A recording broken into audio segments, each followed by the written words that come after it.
A Christmas Carol. The original story of A Christmas Carol was written by Charles Dickens and published in December of 1843. Since then, many adaptations of the story have come out. This is one of those adaptations. One Christmas Eve in old London town, Ebenezer Scrooge looked out with a frown. "Merry Christmas, Uncle," called his cheery nephew. "Come join in our festive dinner, won't you?"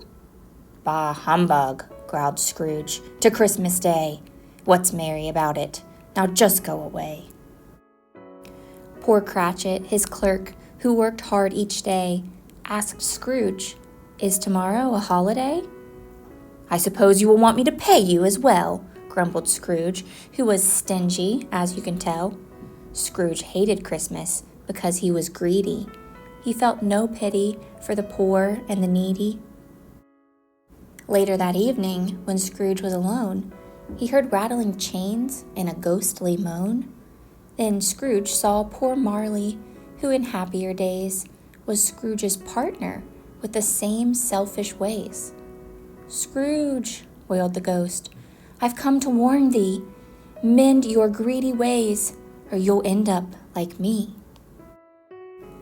Deep in the night, before Christmas Day, 3 spirits will come to show you the way. With that, Marley's ghost then started to fade, leaving Ebenezer Scrooge alone and afraid. Scrooge was dismayed as he crept into bed, but he drifted to sleep despite his great dread. As the clock struck 1 on that freezing night, Ebenezer Scrooge awoke with a fright, and as he blinked his eyes in the gloom, an unearthly spirit appeared in the room. "Follow me," it said, as Scrooge looked aghast. "I am the ghost of Christmas past." The ghost took Scrooge back to Christmases of old, when Scrooge was warm-hearted, not sad and cold. They saw Fan, his sister, and Fezziwig, his boss. "I was so happy," gasped Scrooge, "not lonely and cross." And as Scrooge was shown each old Christmas Day, he cried, "I can't bear it. Take me away." In the blink of an eye, Scrooge returned to his bed and was met by a jolly spirit who said, "I am the good ghost of Christmas present. Follow me now to see something pleasant." In a flash, they were in Bob Cratchit's place, which looked very festive despite the cramped space. Scrooge watched the Cratchits sit down to eat their small Christmas dinner as if a great treat. "God bless us, everyone," Tiny Tim cried, as his family blessed him, smiling with pride. "Tiny Tim," said the spirit, "will always be lame, but he is still cheerful despite his great pain." As the spirit departed, another took shape, a horrible creature in a hood and a cape. It spoke not a word and seemed to be dumb. It was the ghost of Christmas yet to come.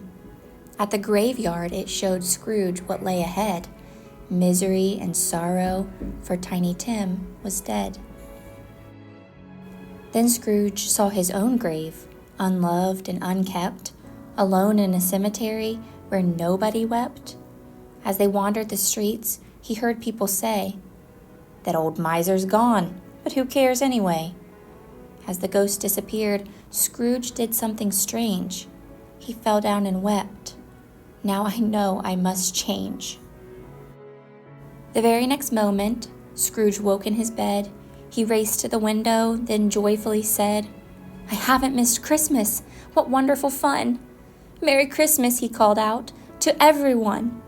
Then he stopped a small boy and asked humbly, "Please take this turkey to the Cratchit family." Then, handing out gifts, he tramped through the chill to call on his nephew and wish him goodwill. And so began a most wonderful day, full of laughter and joy, feasting and play. Scrooge had been taught, as we hoped he would, not to be stingy, but giving and good.